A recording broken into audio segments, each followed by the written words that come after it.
certo? Então agora são 1h da madrugada e vou dar continuidade agora às minhas videoaulas. Então pessoal, agora que eu mostrei o uso do TIS, eu vou mostrar então agora o uso dos métodos construtores, tá ok? Então, para isso eu vou pegar esse meu vendas 1 que a gente fez aqui, e vou selecionar ele e vou criar um novo arquivo aqui, Ctrl C. Vou criar então um novo arquivo,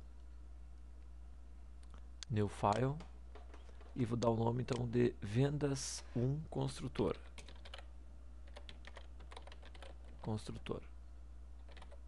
Muito bem, para que vocês possam depois entender como é que a gente manipula isso aqui. Vendas 1 construtor, senão não vai funcionar, né? Construtor, ok. Muito bem, até eu vou tirar esses modificadores de acesso e tudo mais, porque isso aqui eu já ensinei antes. Usando o pkg po class normal, tá ok? E aqui dentro a gente vai estar criando o método construtor. Deixa eu salvar isso daqui.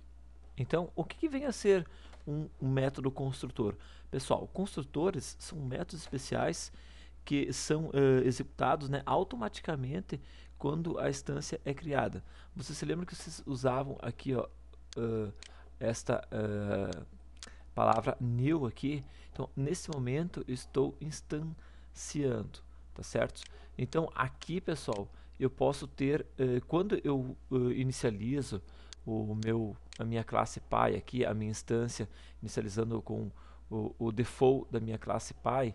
Então, nesse momento aqui, ele chamaria o método construtor da minha classe Pi, tá certo? Deixa eu aqui, vendas um construtor, que seria no caso o método Pi, só que método construtor. Só que aqui eu não tenho um método construtor, eu não criei um método construtor, tá certo? Então agora vamos criar um método construtor. Pessoal, primeira coisa, o método construtor sempre vai ter o mesmo nome da classe. Vamos botar ele aqui, o mesmo nome da minha classe principal. Então, public, tá? E o nome da minha classe, nesse caso é vendas 1 underline construtor, certo? Vendas 1 construtor. Pessoal, desta forma aqui, ó, dessa forma aqui, eu tenho então o meu método construtor. Aqui então eu defino a inicialização, as características, enfim, que eu quiser para este meu método. Eu agora vou pegar esse meu venda efetuada 1 aqui e vou também criar ele, Ctrl C. Vou criar um novo aqui para que vocês possam estar entendendo. Nada como uma prática para você entender, né? Então vamos botar aqui, ó, venda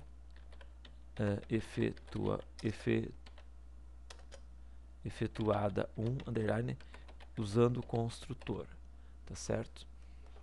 Muito bem, find aqui e Ctrl V. Então venda efetuado 1 underline construtor. Então pessoal, o que eu vou fazer aqui? Eu vou criar então, eu vou instanciar, estou aqui então publicando aqui declarando um objeto chamado obj vendas 1 do tipo vendas 1, só que eu quero criar ele a partir do meu vendas 1 underline construtor, que é esse novo que eu estou criando. Tá, aqui ó, vendas 1 underline construtor.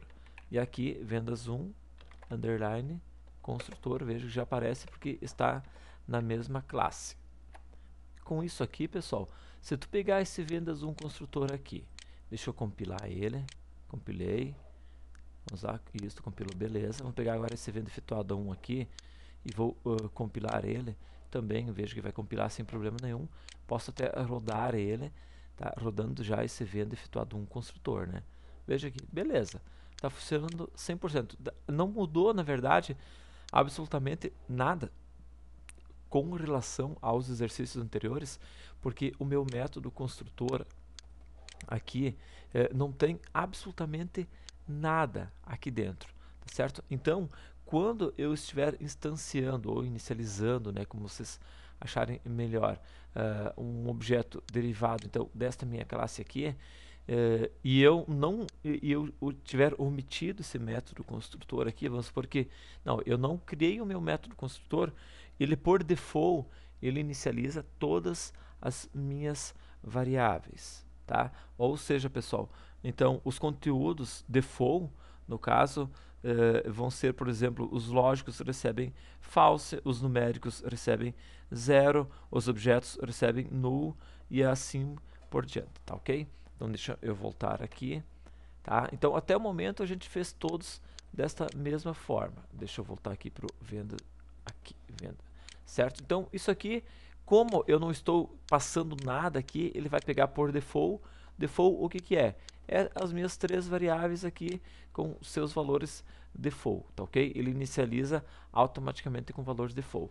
Então agora eu vou vir aqui, eu posso estar manipulando nesse meu método construtor algumas variáveis. Por exemplo, eu posso dizer que esta minha variável nome que a gente criou aqui, aliás, nome não, é cliente, né? Que a minha variável cliente inicialize, receba um valor passado lá na inicialização, certo? Posso passar um valor, então aqui por parâmetro, vamos botar aqui então string cliente, ó, vamos o mesmo nome, então this cliente, ou seja, a cliente referente ao meu objeto, que é essa minha variável aqui, vai receber o cliente como o cliente, que no caso vai ser o cliente passado por parâmetro, certo? Deixa eu compilar este meu vendas 1 construtor aqui, vamos ver, está tudo ok aqui, ó, beleza, certo? Então este aqui é o meu método construtor, e na inicialização aqui, ó, eu posso estar inicializando ele, passando um nome então para ele, tá certo? Por exemplo, então new vendas e passar então um parâmetro, vamos dar aqui o nome Universidade Ubra, por exemplo. Esse aqui é o meu cliente, tá certo? Passei aqui para ele. Então vejo que eu vou ignorar este meu objeto vendas ponto cliente aqui, não estarei alterando, certo? Não estou manipulando a variável cliente. Então vamos compilar isso daqui agora. Build, vamos lá, compilando. Vamos rodar isso daqui. Vamos rodando, rodando, rodando. Tá? Olha o que aconteceu aqui, pessoal. Olha só que interessante que é isso aqui, ó. Universidade Ubra, bola futebol vermelha 789. Depois, Universidade Ubra, curso de Java 986. Ou seja, pessoal, na hora que eu inicializei, eu já passei como parâmetro, né, uma informação para o meu método construtor, ou seja, ele automaticamente entende e ele executa automaticamente este meu método construtor aqui, certo? Claro que isto não impede você de vir aqui e alterar, por exemplo, alterar isso aqui, não vai impedir de você fazer isso daqui, tá? Vamos executar isso daqui. Universidade Ubra e Informaticom. Vejo que depois aqui eu alterei este nome aqui, mas o importante é que a gente manipulou este método aqui, que é o método construtor. Então eu vou dizer o seguinte, vocês fiquem tranquilos, porque a gente vai trabalhar muito com o método construtor, principalmente agora na parte de formulários, tá ok? Pois eu vou mostrar para vocês como fazer para criar um formulário padrão, tá ok? E depois, a partir dele, você ter um método construtor em que você herda as características de um formulário já existente, mas aplica novas características através do construtor. É isso o que a gente vai estar implementando já já, ok? Então aqui é apenas uma primeira ideia já para vocês do que vem a ser um método construtor. Lembrando inicialmente que ele é sempre o mesmo nome da tua classe, tá ok? Beleza? Então até a próxima aula, tchau!